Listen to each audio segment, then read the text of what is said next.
Sejam bem-vindos a mais esse episódio do nosso podcast, episódio número 48. E hoje eu vou receber no podcast um convidado muito especial, Dr. Rodrigo Blanco do Marco, que é um médico cirurgião do aparelho digestivo e coloproctologista. É um amigo pessoal, um médico que eu confio muito, com quem eu troco muito paciente do consultório pela confiança que eu tenho nele. Já atende inclusive pessoas da minha família. E o objetivo do episódio de hoje é mostrar para vocês quais são as doenças que o urologista e que o coloproctologista atendem, quais são as diferentes doenças, quando que você deve procurar um ou outro especialista e por que às vezes os pacientes se confundem e acabam marcando com a especialidade errada. Então eu tenho certeza que esse episódio vai ser de grande valia para todos. Então, após a música de introdução, o nosso episódio na íntegra. Sejam bem-vindos.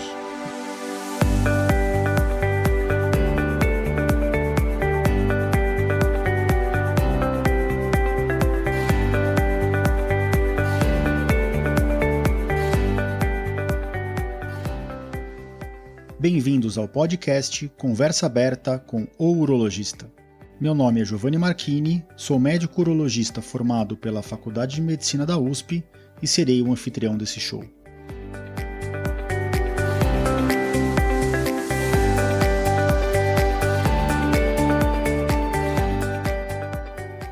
Nesse podcast, queremos compartilhar conhecimento confiável e de qualidade sobre saúde.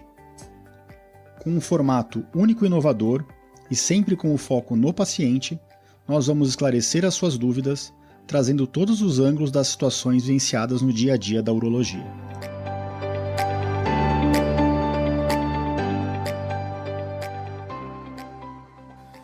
Bem-vindo a todos.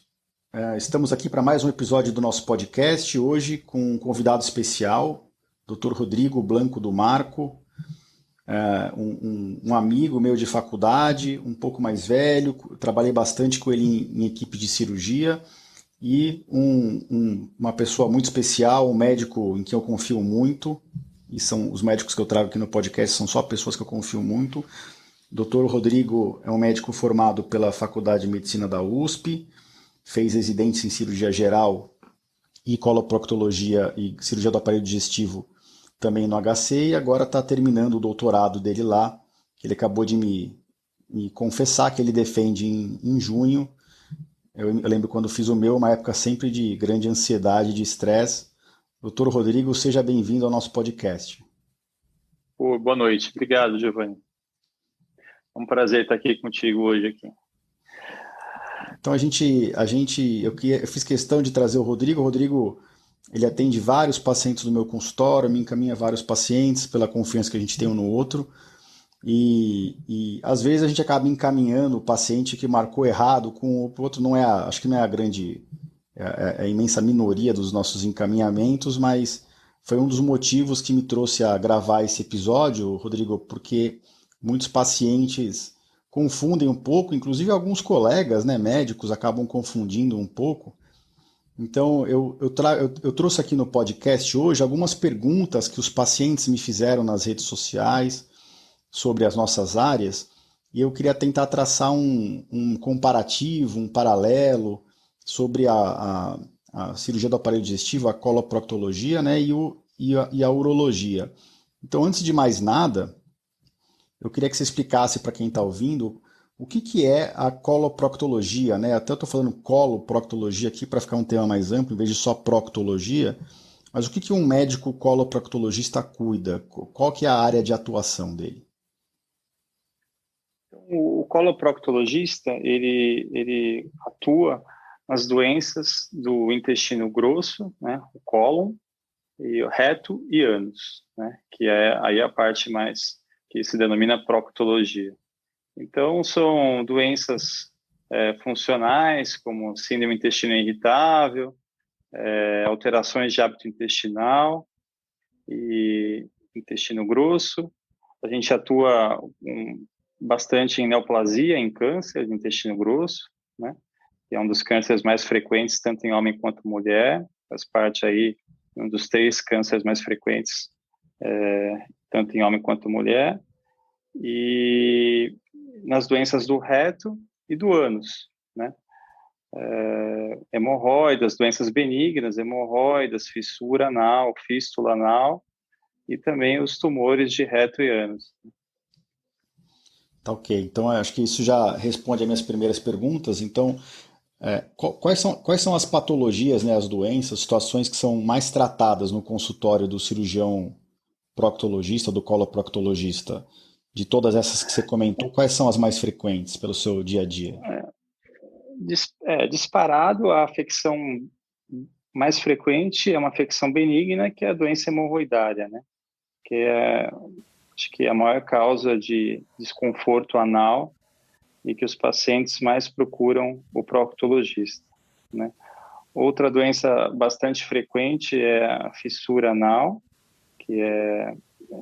cujo principal sintoma é a dor ao evacuar e eventualmente com sangramento.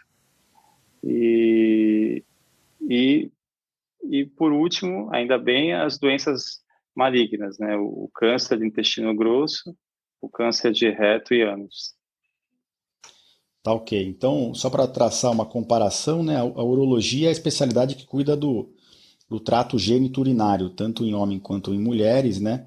É lógico que o trato genital feminino é cuidado basicamente pela ginecologia, mas o trato urinário feminino é cuidado pelo urologista, né? E como a gente pode ver aqui que você comentou, as doenças não se cruzam, né? A gente cuida de cálculo renal, incontinência urinária, doenças da próstata. Então a gente vai chegar daqui a pouco no motivo que leva os pacientes a às vezes se confundirem, né? Na urologia, Rodrigo, é indicado que o homem passe com o urologista a partir dos 50 anos de idade, por conta de doenças da próstata, para fazer o rastreamento, né, com o PSA e o toque. Quando ele tem um antecedente familiar ou indivíduos da raça negra, eles têm que começar com 45 anos. Existe alguma recomendação geral na coloproctologia? É muito comum os doentes aqui no consultório perguntarem: doutor, será que é bom fazer uma colonoscopia a partir de certa idade? Então, existe alguma recomendação geral ou específica para alguma doença da sua área? Como é que funciona isso na cirurgia do aparelho digestivo? Bom, atualmente, no que se refere a rastreamento, é recomendado para toda pessoa a partir agora dos 45 anos, isso mudou no ano passado, antigamente era 50 anos, agora são 45 anos, as pessoas que não têm familiares com câncer coloretal, uma pessoa normal, saudável, então a primeira colonoscopia deve ser feita com 45 anos de idade. Ou o teste de sangue oculto nas fezes, né? Ou seja, começar o rastreamento do câncer coloretal com 45 anos de idade. Se a pessoa tem parente de primeiro grau com câncer coloretal, daí você pode começar antes, com 40 anos de idade, ou 10 anos a menos que a idade do parente de primeiro grau mais novo com câncer coloretal, né? E claro, se você tiver algum sintoma de sangramento nas fezes, alteração de hábito intestinal, que são os principais sintomas de câncer coloretal. Nem tudo que sangra é hemorroida. Você tem que sempre afastar que a pessoa com doença benigna, como a hemorroida, também não apresente nenhum pólipo ou tumor sangrando no intestino acima, né? Eu não sabia dessa mudança de faixa etária, não, Rodrigo. Inclusive, acho bem Mudou. interessante, né? Na urologia, a gente, 5 anos atrás, jogou 5 anos mais para frente, começava com 45, o rastreamento de próstata e 40 anos se tinha antecedente familiar, e aí foi jogado para 50 anos. A coloproctologia, então, seguiu o caminho inverso, adiantou 5 anos. Sim, sim. Nota-se no mundo inteiro uma diminuição da idade dos pacientes com câncer coloretal. Então, uma das sociedades americanas mudou isso e na prática a gente tem visto isso. A gente tem operado doentes cada vez mais jovens com câncer coloretal e a minha tese, inclusive de doutorado, é baseada nisso. Eu estudei as metástases de câncer coloretal hepáticas e os pacientes com menos de 50 anos são abundantes, assim. Então, é um exame que atualmente é bem seguro, né? Você consegue chegar às 7 da manhã em qualquer laboratório, você faz o exame, à 1 da tarde está saindo, e o exame é tanto diagnóstico quanto terapêutico. Você faz o diagnóstico de câncer, eventualmente, ou mais provavelmente pólipos. São pólipos adenomatosos, que é o adenoma, é uma lesão neoplásica benigna, mas ela é pré-cancerígena, né? Ao longo de vários anos, ela vai se transformar num adenocarcinoma. E a colonoscopia, então, além de diagnosticar, ela apresenta também a possibilidade de tratar, ou seja, é feita a polipectomia desse pólipo que em anos se transformaria num câncer e você salva a pessoa aí de ter um câncer coloretal e de toda a mortalidade e morbidade inerente a isso, né? Eu gosto de gravar esses episódios de entrevista com os colegas de outras especialidades, ou até mesmo super especialistas em urologia, em alguma área que eu não faço, que eu aprendo muito, Rodrigo, e aprendi uma nova agora. E deixa eu te fazer uma outra pergunta aqui, que não estava prevista, mas já nesse mesmo caminho que você comentou agora. Uma vez que você fez uma colonoscopia, né, os pacientes sempre perguntam isso, com 45 anos, depois de quanto tempo você tem que repetir esse exame que vocês recomendam se nada for encontrado ou se tiver um pólipo adenomatoso? Isso é controverso, são várias as respostas para essa pergunta, mas do ponto de vista prático, eu faço o seguinte: se a colonoscopia é normal, você pode repetir tranquilamente com 3 anos, salvo, claro, se você não tiver nenhum sintoma nesse período. Se a colonoscopia vier com um pólipo, um ou mais pólipos adenomatosos, eu repito com 1 ano. Se ela for negativa, depois vale de novo a regra dos 3 anos. Legal. A colonoscopia, para você ter ideia, diminui a mortalidade do câncer coloretal em 56%. É bastante.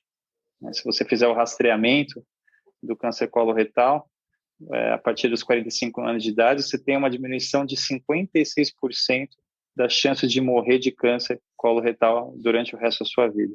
É importante. E você ainda confia na pesquisa de sangue oculto nas fezes ou hoje a colono é o grande indicado aí como exame de rastreamento? Não, a colono é o grande indicado.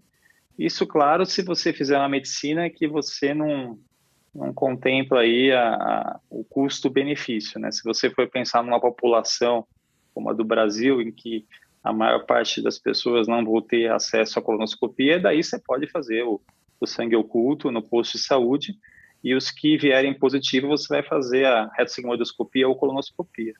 Mas se tratando de consultório, em que os pacientes têm pleno acesso a exames, eu não vejo motivo para usar o sangue oculto.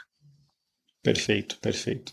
Bom, já aprendi mais um pouquinho aí da sua área, que inclusive tive bastante contato com isso na época da faculdade, né?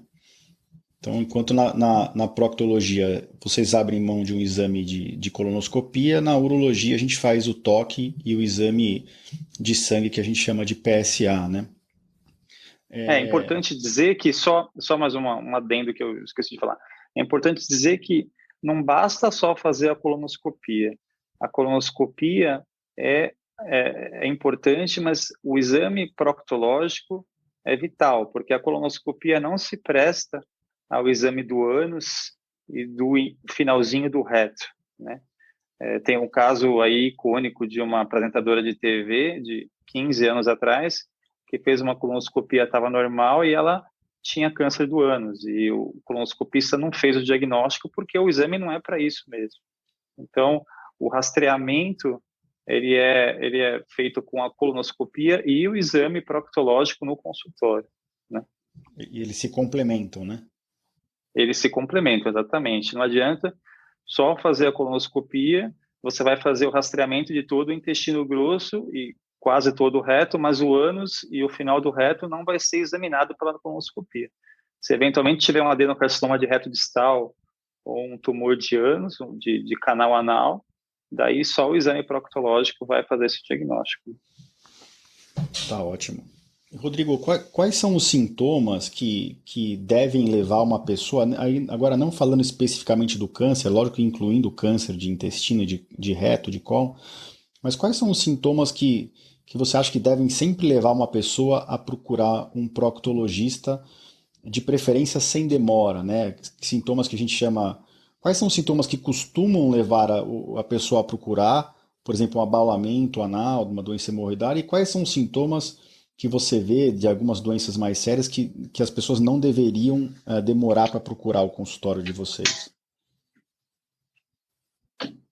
Bom, o sangramento nas fezes, o sangramento anal, ele sempre requer investigação, com um exame físico e muito provavelmente com exame subsidiário como a colonoscopia, né?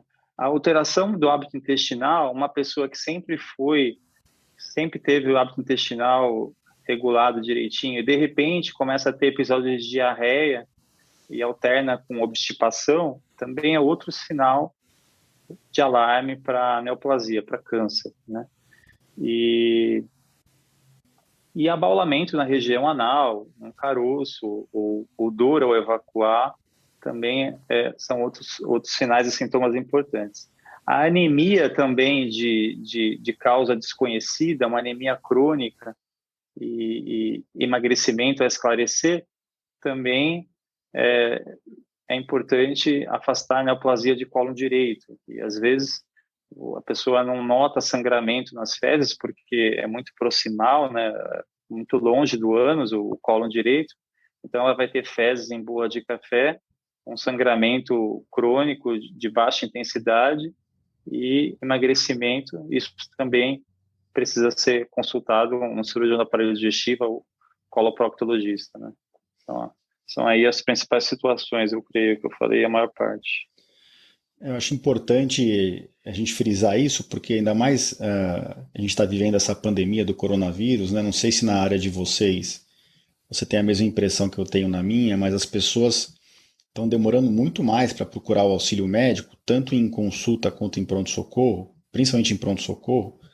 Mas é importante para os pacientes saberem quando eles podem e quando eles não podem esperar, né? E hoje em dia, com o advento da consulta online, por mais que a gente não consiga examinar o paciente, está longe de ser o ideal, né? Acho que tá todo mundo tem esse consenso, mas a gente pode, através de algumas perguntas, fazer esse rastreamento inicial e trazer o paciente com sintoma mais importante para o consultório, para o exame físico, né?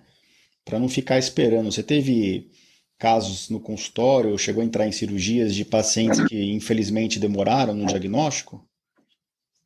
Sim, ontem, por exemplo, na verdade ontem não, anteontem, no sábado, nós operamos uma senhora de 90 anos de idade que estava com essa alteração de hábito intestinal há um ano.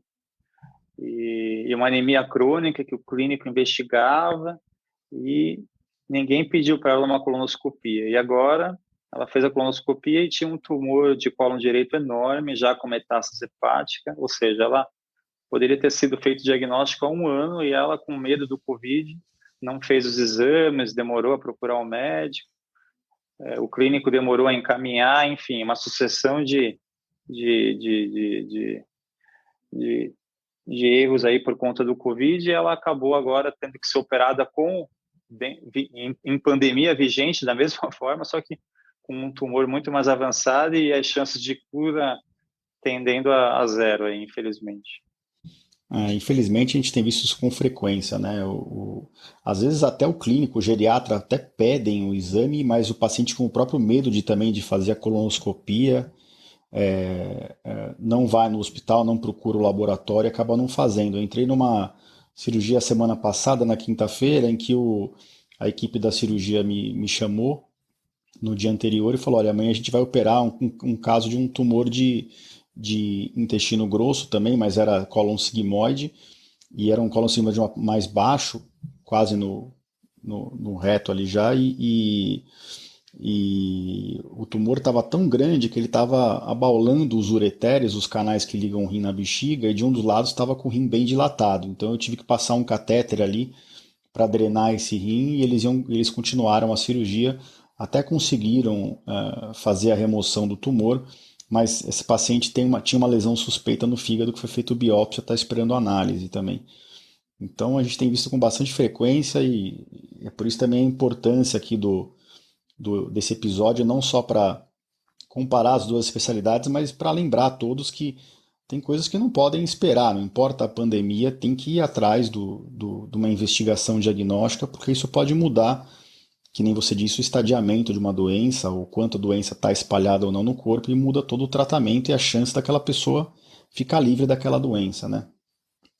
Sim, exatamente. Quando a doença é benigna, você, você pode tolerar aí, o paciente pode escolher não operar, embora a maioria dos hospitais aí de qualidade de São Paulo tenham fluxos separados e a chance de você contrair Covid internado é muito baixa. Então, as doenças tempo sensíveis, como por exemplo hemorroida, que sangra frequentemente, inflama, ou o cálculo da vesícula biliar, no caso do aparelho digestivo, que também é, é sintomático. Então, vale a pena internar e operar mesmo em situação de pandemia, mesmo porque a gente não tem uma perspectiva de quanto isso ainda vai durar, né?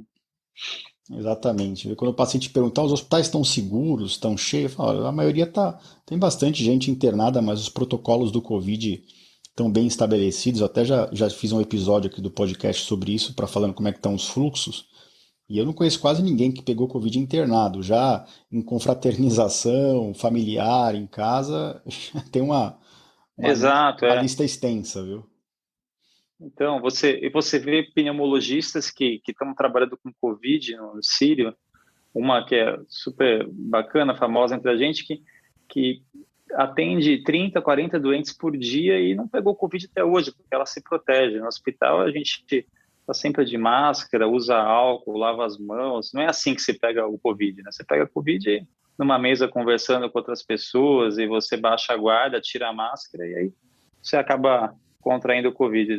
A conscientização dos profissionais de saúde nos hospitais, dos técnicos, da enfermagem, tá super boa, assim, eles quando vão mexer no doente, eles usam álcool gel, lavam a mão, o fluxo de pacientes é por lugares, por portas, por corredores separados, quem tem síndrome gripal, quem não tem.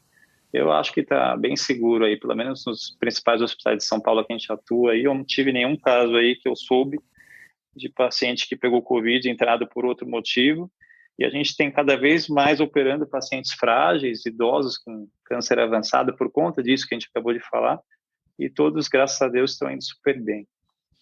E os idosos agora, a maioria estão vacinados, os profissionais dos hospitais também, então apesar de não ser risco zero de transmissão, né, respiratória, diminui bastante o risco de transmissão, né? Então acho que apesar da pandemia tá com números altos ainda, está numa queda agora. Esse episódio aqui está sendo gravado no meio de abril de 2021, né? Bom deixar, porque tem muita gente que ouve daqui um ano o episódio, né, Rodrigo? E É. isso aqui fica para sempre gravado, né? Mas os números estão altos, mas está uma queda importante e realmente a infecção intra-hospitalar por Covid é raríssima. Eu não conheço nenhum paciente, não tive nenhum paciente meu, graças a Deus. Espero que continue assim, né? É melhor do que esperar a doença piorar, né? Sim, eu acho que o pavor que as pessoas têm de Covid no hospital não é, do ponto de vista racional, não é justificado. É mais perigoso ir a um restaurante ou no metrô do que, ou principalmente, frequentar outras casas do que você pegar Covid no hospital com máscara, com toda a proteção que é recomendada, né? Exatamente. Rodrigo, vamos passar agora para o principal motivo do episódio aqui, né? No consultório, pelo menos no meu consultório, não é raro, não vou dizer que é super frequente, né? Mas no consultório urológico em geral, não é infrequente o paciente marcar consulta para a gente por problemas que na verdade são da sua área e não da minha. Você tem isso no consultório? Aconteceu com você alguma vez de um doente marcar com Sim, você por algum motivo que não era? acontece, acontece com frequência. E como na maior parte das vezes a pessoa que marca é um homem acima de 45, 50 anos, ele não perde a viagem, que eu já faço a consulta para o rastreamento de câncer coloretal, faço o exame proctológico e a visita sempre é útil, mas o proctologista, o coloproctologista, ele faz o exame proctológico e não visa avaliar a próstata, né? Que é o engano que alguns pacientes vão, porque eu preciso começar a fazer o toque por conta do câncer de próstata. Não, o senhor veio no lugar certo, mas pelo motivo errado. Então, eu faço o rastreamento, peço exames, examino, mas eu oriento que eu não estou apto, como coloproctologista, a avaliar a consistência da próstata e pesquisar nódulos na próstata. Então, a minha função é avaliar o ânus, o final do reto, e o toque retal que a gente faz é para analisar lesões no ânus e no reto, e não na próstata, né? Eu até posso palpar alguma tumoração na próstata, ou um nódulo, mas eu não sou apto, não sou treinado para isso. Aí, obviamente, que eu faço a minha parte e encaminho para você e você resolve o problema. Mas não é infrequente, não. Eu diria que alguns pacientes aí por ano, pelo menos aí uns 4, 5 vão errado aí, no mínimo, que eu me lembre. Isso é super comum, viu? E às vezes a gente vê, inclusive, outros especialistas encaminhando de forma equivocada para a gente, né? Acho que até no meio médico é importante essa diferenciação. No urologista é um pouquinho diferente, Rodrigo. Geralmente, o paciente ele marca com a gente, quando na verdade devia marcar com vocês, porque existe o consenso, né, o senso comum de que quem cuida do ânus pelo toque é o urologista, né? E então acho que a doença mais prevalente do paciente marcar é raro o paciente marcar para fazer uma rotina de rastreamento de câncer de cólon, por exemplo, ou já com algum diagnóstico de câncer de cólon, mas doenças orificiais, né, a doença hemorroidária, o plicoma, o fissura anal, aí sim é bem comum eles marcarem aqui no consultório. E a gente explica que, olha, o urologista, para acessar a próstata, a forma que a gente tem no exame físico é através do toque retal. Agora, doenças anais, perianais, ou do reto, do cólon, realmente é outra especialidade, e aí a gente acaba encaminhando para vocês. Muita gente acaba até examinando, né? E às vezes a doença hemorroidária ou a fissura que gera dor, ou a doença hemorroidária que está inflamada, ou que está doendo, ou que está sangrando, até impedem a gente de fazer o toque retal naquela situação. E a gente até inicia o tratamento, que eu tive bastante contato com isso na época que a gente era aluno, né? Mas a gente encaminha e fala, olha, tem que passar com o especialista, e assim que melhorar dessa parte da doença anal, o ânus faz parte do trato digestivo, é o final do trato digestivo, quem cuida disso é o proctologista, e aí você retorna aqui com os exames de sangue que eu vou te pedir, e a gente faz o toque para fazer a avaliação final da próstata. Mas é super, super comum, né? É super comum. Acho que de todos os especialistas que me encaminham doente, acho que os ginecologistas e os urologistas talvez não, com certeza são os especialistas mais frequentes, né? Os homens e as mulheres com doenças orificiais, né? É o mais frequente. Que são muito comuns, né? E, Sim, e, e, sim, são aqui- muito comuns.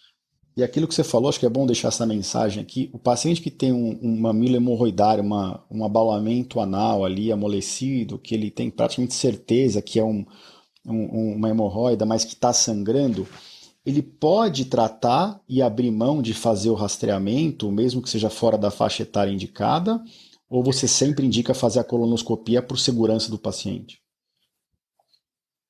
Olha, do ponto de vista prático, eu sempre indico, eu não opero hemorroida em quem tem sangramento anal sem uma colonoscopia. Isso é uma regra para mim. Se a pessoa for jovem, abaixo de 45 anos, e o principal sintoma dela não for sangramento, for um desconforto anal, que a hemorroida causa, né, um peso e tal, você pode até prescindir da colonoscopia, mas via de regra, quando existe sangramento anal, eu sempre peço uma colonoscopia, porque, como eu disse, é um exame que se tornou seguro, ele é livre de maiores efeitos colaterais, se feito num lugar adequado, claro, e ele salva vidas, né? Porque é muito frequente a doença hemorroidária E às vezes você tem um sangramento de uma neoplasia, de um câncer, e você acha que é da hemorroida e você pode estar errando, né?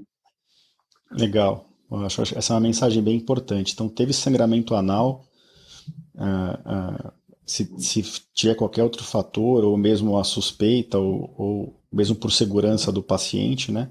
É importante fazer Sim, então se uma for, se o colonoscopia. doente for jovem e ele for contra fazer o exame e não tiver antecedente de primeiro grau com câncer coloretal, você pode explicar os riscos e benefícios e não pedir a colonoscopia.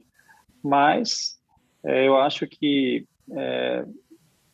na grande maioria das vezes vale a pena fazer o exame e todo mundo fica tranquilo, né? Se tiver anemia, aí não tem conversa, tem que fazer a colonoscopia. Mas se for uma pessoa rígida, assim, 30 anos de idade, sem antecedente familiar, e a hemorroida lá exuberante, causando sintomas, você pode tratar clinicamente a hemorroida e se cessar o sangramento, você prescinde da colonoscopia. A vários pacientes do consultório eu faço isso porque eles não querem fazer o exame. É um exame, colonoscopia, queira que não é um exame mais invasivo. Você tem que tomar sedação e tem um certo preconceito contra o exame ainda vigente, né? Mas eu explico que melhorou bastante o exame nos últimos 15 anos. O conforto do doente no exame é pleno, ele é sedado, ele não vê nada, o desconforto é mínimo. O preparo é feito no hospital, ou seja, são 2 horas, 1 hora e meia de preparo e já está apto para fazer o exame, né? Então, acho que não tem sentido não fazer se a pessoa tem acesso a uma boa medicina, mas se não quiser fazer, tem que ter esses pré-requisitos, tem que ser jovem, não está ainda na idade de rastreamento de câncer coloretal e os sinais e sintomas da doença hemorroidária tem que ser típicos, não pode haver emagrecimento nem anemia no caso, né?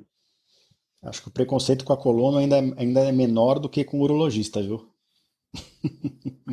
Ah, não, eles têm preconceito com relação ao preparo, principalmente, porque antigamente o preparo era muito feito domiciliar, né? A pessoa precisava fazer uma dieta de 3 dias Nossa, judiava, né? e Judiava, né? judiava. Então, hoje em dia, com o avanço disso aí, ele consegue fazer uma dieta quase normal no dia anterior à colonoscopia, e no dia da colonoscopia toma um manitol e 2 horas, 3 horas depois já faz o exame.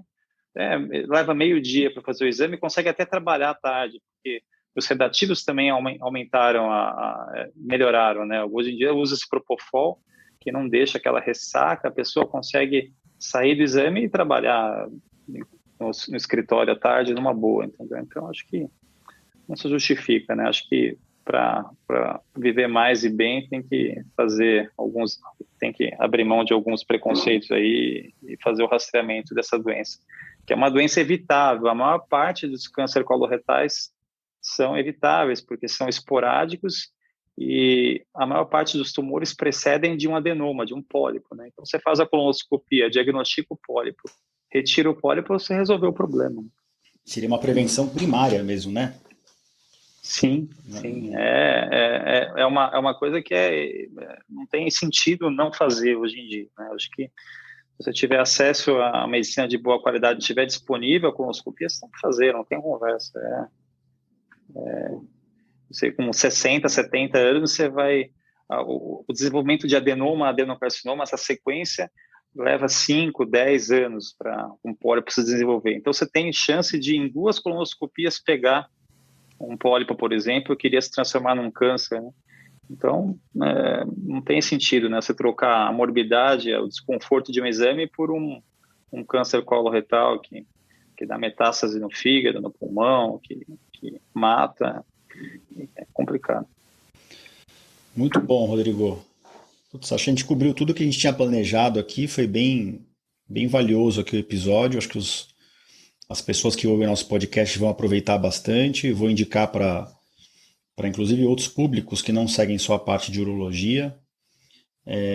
Queria te agradecer de novo por disponibilizar o seu tempo, que eu sei que é precioso aí no trabalho, com a família, e agradecer pela sua dedicação aí aos pacientes e por estar compartilhando com a gente seus conhecimentos aí como especialista dessa área, Com certeza virão outros convites, a depender do que as pessoas me pedirem nas redes sociais. Eu tento sempre levar a informação que as pessoas estão perguntando, né? O que é valioso para eles, e com certeza esse episódio aqui vai ser de grande valia para o nosso público. Obrigado, Giovanni. Eu que agradeço a oportunidade aí. Foi bem bacana. Estou à disposição no futuro, hein?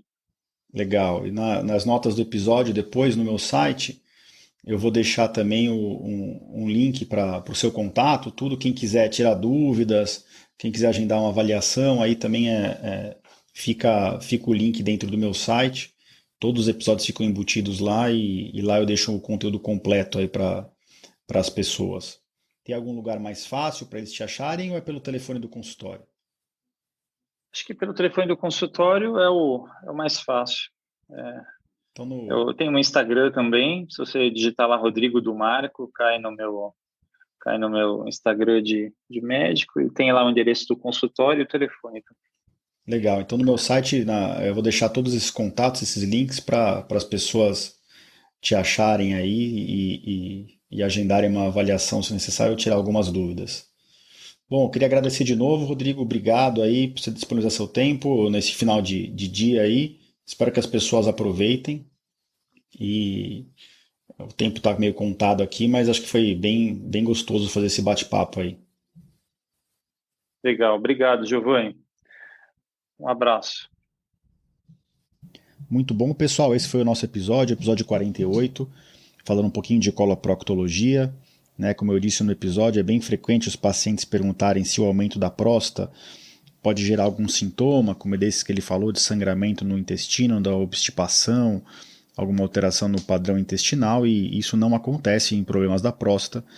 Então é interessante deixar isso bem claro aqui. Eu queria só reforçar esse ponto. Eu espero que vocês tenham gostado, espero que esse episódio tenha sido útil, e se você gostou, deixe o seu comentário na plataforma da Apple, no nosso site, compartilha com as pessoas que você acha que vão ter interesse em ouvir esse episódio, e a gente se vê aqui na próxima semana. Tem bastante tema interessante alinhado. Mais uma vez eu agradeço a companhia de vocês, e a gente hoje fica por aqui. Grande abraço.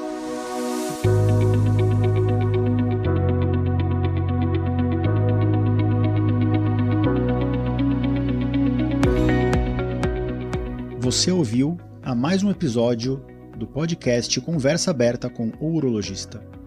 Mais uma vez, obrigado e até o próximo.